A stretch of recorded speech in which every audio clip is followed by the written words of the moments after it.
Good morning, everyone. My name is Laura. The channel is Jewelry, etc. And today we are going to talk about this incredibly special piece of jewelry.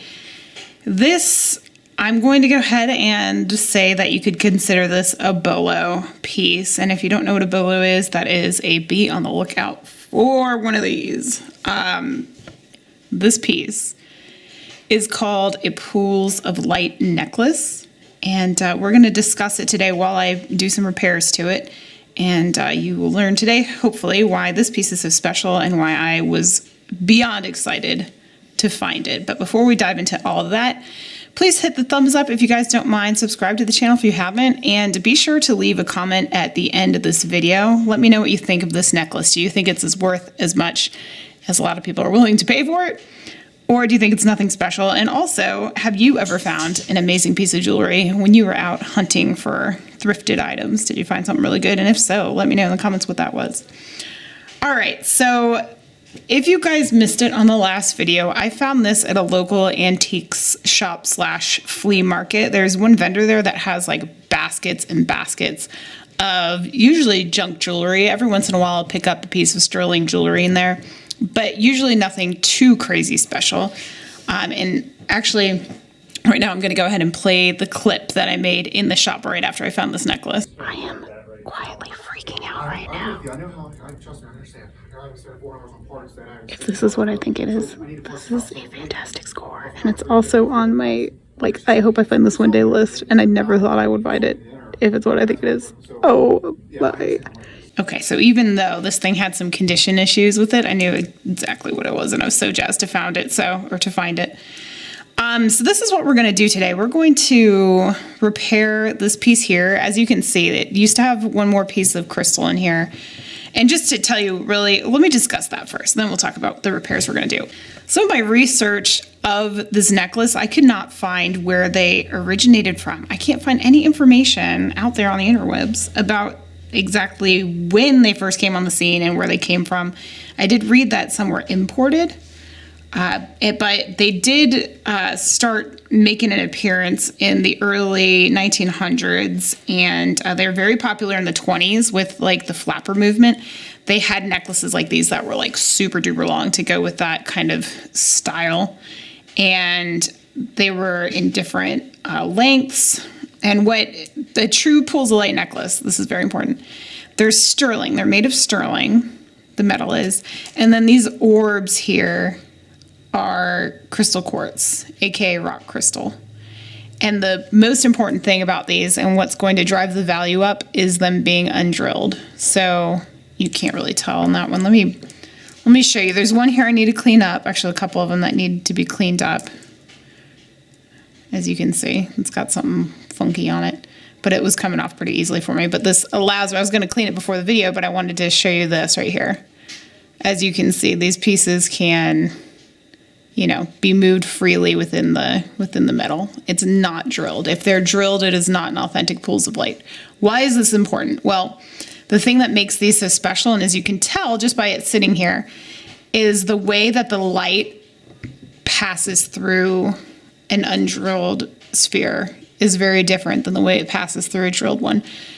It refracts in a way that gives it kind of like a magnifying effect, and you can see it's leaving, and it does this on your neck too, and it's absolutely amazing. It leaves these little pools of light next to the crystals when you wear it, so it illuminates your neck when you wear it. It's absolutely amazing. They have not just necklaces, but there's also rings out there and earrings as well. Oh, I could just imagine how amazing someone would look with this on their neck, a pair of earrings, just like illuminating your whole face. That would be amazing. I have wanted one of these necklaces for years since I learned about their existence. And this is what makes this whole thing very difficult for me because I want to keep it. But my husband and I have set a goal to pay off credit card debt this year.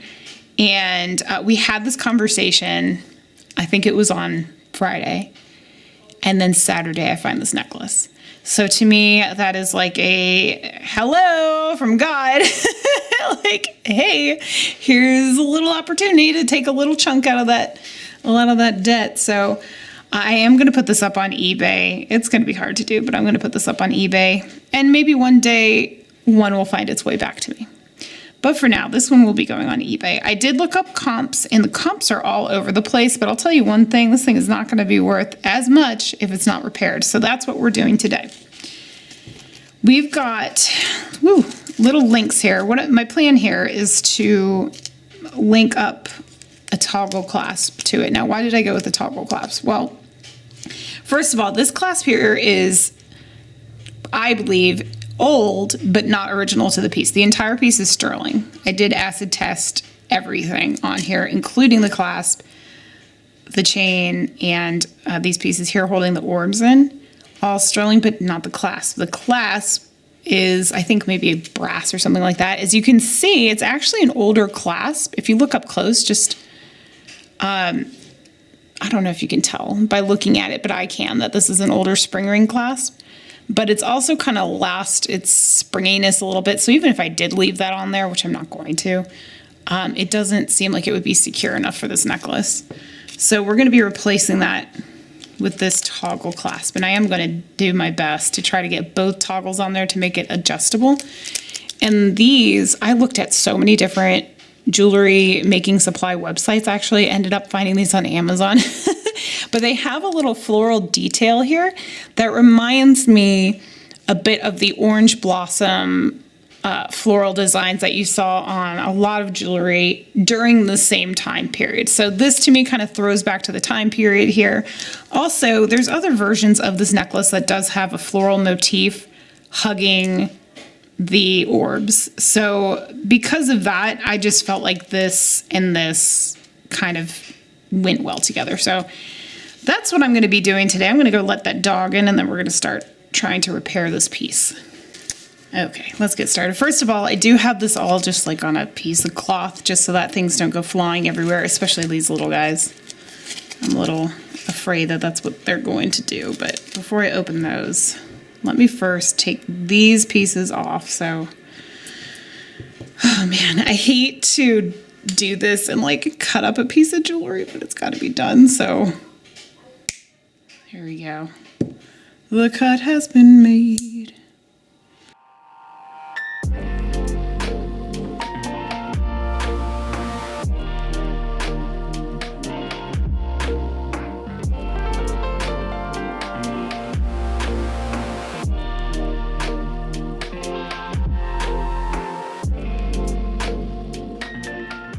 I think this is going to be the hardest part of the repair, is just getting it on this little tiny link here.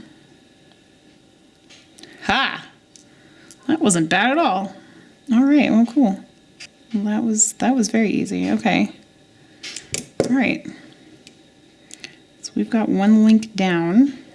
All right, I'm gonna try to bend him a little more, because kind of, I don't know if you can tell, he's slightly off center there. Okay, much better.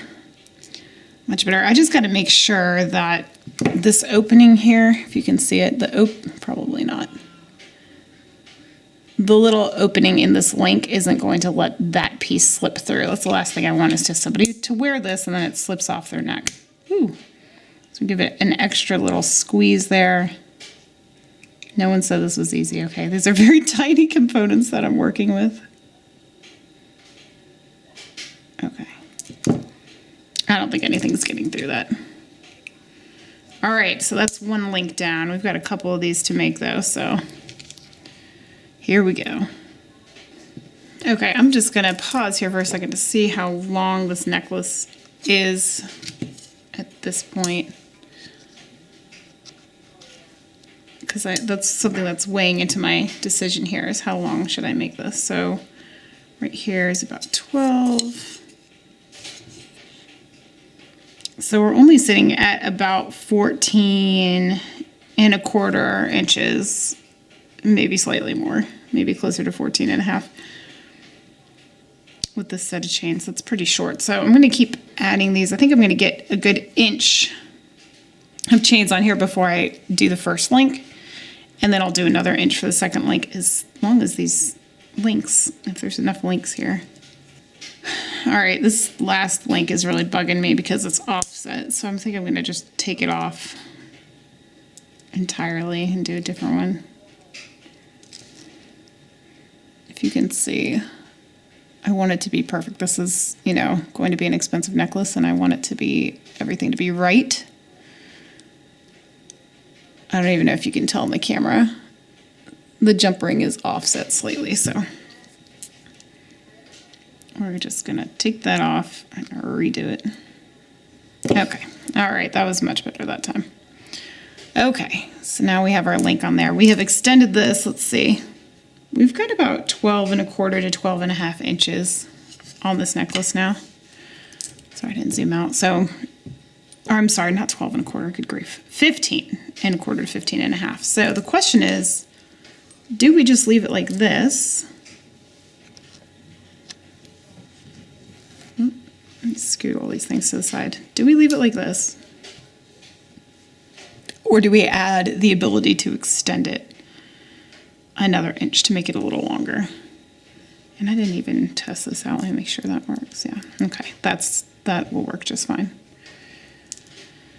I think, man, I just don't know, because I think that looks so pretty just as is. But I'm tempted to put one more link on it just to give it a little length in case somebody was a little longer. Hey, and if I keep it, I'm going to need that extra inch. Oh my gosh, you guys, this is such a challenge with how tiny these links are. I don't even know. I need a mental break after this one. All right, there, that was good. That was really good. Okay. Okay. I need a breather. All right, so after that, we've got a good, this is good. We give it a whole nother extra inch from here to here. The thing that's bugging me is that there's so much chain here and then here, but I don't know if that's problematic or not. So, I don't know. I'm gonna think on it for a second, but what I'm gonna do is clean off, where did it go? Clean off these two beads here, and then we'll turn the camera back on and talk about finishing this up. All right, so all that took was a little bit of scraping with my nail and a toothbrush to get that blue stuff off, whatever it was. And before we go to list this, there's one more thing we have to address, and you may already have been thinking about it, and it's pretty obvious to you, but in case it isn't, our silver here, which is brand new, does not match the patina that has developed on the rest of the silver just due to age. So rather than polish this off, which is like, oh my gosh, if you guys ever find vintage or antique silver, don't polish it. Just please don't polish it. Leave it up to the purchaser, but especially on a piece like this, do not take that patina off. It just adds character to it and it adds value. If you polish this thing off, your value is going down. So rather than match this to this, we're going to match this to this. And how we're doing that is with this lovely stuff right here. This is patina gel. Now what this does is you just mix it with the liquid. It's got the directions right there. It's 3 to 4 drops per cup of warm water. Mix it up, and then you let your jewelry piece sit in it until you have the patina on there that you want. So that's what we're going to do here. We're just going to dip this in. I'm going to try my best not to. There we go. Okay, so we've got that in there without dropping the crystal quartz in there, which is what I want. And then we're going to drop this side in there too. We got it a little wet, but that's okay. And there it will sit. It's just going to sit there. This gel is liver of sulfur. And basically what it's going to do is just put a patina on this. It oxidizes the metal and it will turn it the same color. So we're just going to let this sit for a little bit, probably about, I don't know, I'll check it probably in about 5 to 10 minutes, and we'll see how it looks. And I may even leave it longer. It's going to have to get pretty dark to match the rest of this. So once we do that, then I'll take a look at the whole piece and decide if I'm going to remove links or not from that little extender I put on there. But for now, we're good to go. So we're going to let it sit. Here it shall sit. All right, it's been probably about 25, 30 minutes or so. We're going to give a little peek at it here. It's definitely getting there. Still not quite as dark as I want it though. I want it like black basically. So we're gonna put that right back in there. Let it sit a little bit longer. All right, it's been a little bit over an hour. I think we're probably good to go now. Yeah, okay. I think I can live with that. It's a little lighter in the like depressed sections of it, but the rest of it matches. And actually with it being slightly lighter, you can still see the detail of the flower, so I'm okay with that. That's that side. Let's see what the other side looks like. Yeah, the chain needs to be dark too. That's also important. Oh, look at that. It's still pretty light on this one right here. So I guess we're not quite done yet, but it looks pretty good. I'm going to make some decisions right now, though. Well, I'm going to have to patina this a bit more because it looks a little strange to me being light, but there we go. Not too shabby. It actually looks better than I was thinking. My only problem is that the chain starts out small and it gets bigger. So now I'm kind of having the debate, should I just shorten it so that it's all, you know, like that at the end there. I hate to remove more of the original chain though, but I don't want it to look weird either, and I feel like that looks weird. So I think what I'm going to do is take off just, you know, a couple of these links. I think I'm going to take off a couple and then start this chain down here. That'll give it, well, I don't have my ruler out here anymore. But it should give us at least like 16 inches, maybe between 15 and 16 inches for the wearer, which I think is a good size for a wide range of people. So I think that's what we're going to do. So I guess I'll be finishing that off when the camera's off. I don't think anybody wants to probably see the rest of that, but the last thing to discuss is how much to list it for. I have such a debate going here. Do I price it high and let it ride or start it low? I think what I'm going to do, and if you guys look up comps, you'll see why. Actually, maybe I'll show you a few on my phone. You can tell by the price which ones are authentic and which ones aren't. These are all drilled. This one is an authentic one here. Where did it go? This guy right here. There, now he's on the screen. $1,395 for that one, although that one is quite a bit longer than the one I have. This one I did look at. This one is drilled and actually on a string and not sterling. This one, I'm not quite sure. It says undrilled. The thing is, too, some of them, and this was listed at $849, they took a best offer. Some of them aren't drilled, but they do have channels in them. And what I mean by that is and this one is probably an example, if it just has two wires on either side, usually they have channels where they'll lightly engrave on the surface so that the wire can sit into the stone a little bit so it doesn't fall out. What I have are completely undrilled. These ones are completely undrilled here, $987.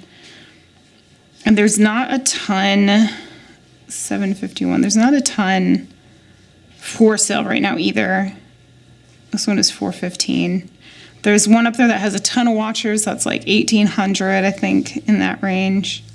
See, here's one that's sold for $1,500, and this has graduated beads on it, but otherwise it's about the same size. This one's 14 inches, and it's the same style with the, I think this has the three different wires around each orb instead of just two, and also undrilled. But you get the idea. So the ones that are authentic do go for quite a bit more, and that is my debate. And especially you go on Etsy or Ruby Lane has some, or these independent auction sites, and they get up into the 2000s. So I don't know. What I'm thinking is after I get this straightened away, maybe listing it for like $1,200 and take a best offer and just see where I end up. I would be happy making like $500 or $600 on it, honestly, but I know it's worth more, and we'll just see. We'll just set it and see. It might not sell. It might. I don't know. And if it sits there for a while of no interest, then maybe I'll just put it up for an auction, start a lot lower and put it for an auction. But either way, hopefully by the time this video posts, I will have sold it and I can tell you what I ended up doing. But for now, there it is. All right, y'all. Thanks so much for watching. Hopefully I have an update at the end of this video, but if not, please feel free to explore the channel and see what other videos are on my channel. I have a ton. So if you're interested in jewelry, this is definitely the channel for you. Hit that thumbs up if you enjoyed this video, and subscribe to the channel if you haven't, and leave a comment, y'all. I'll see you on the next one. Bye.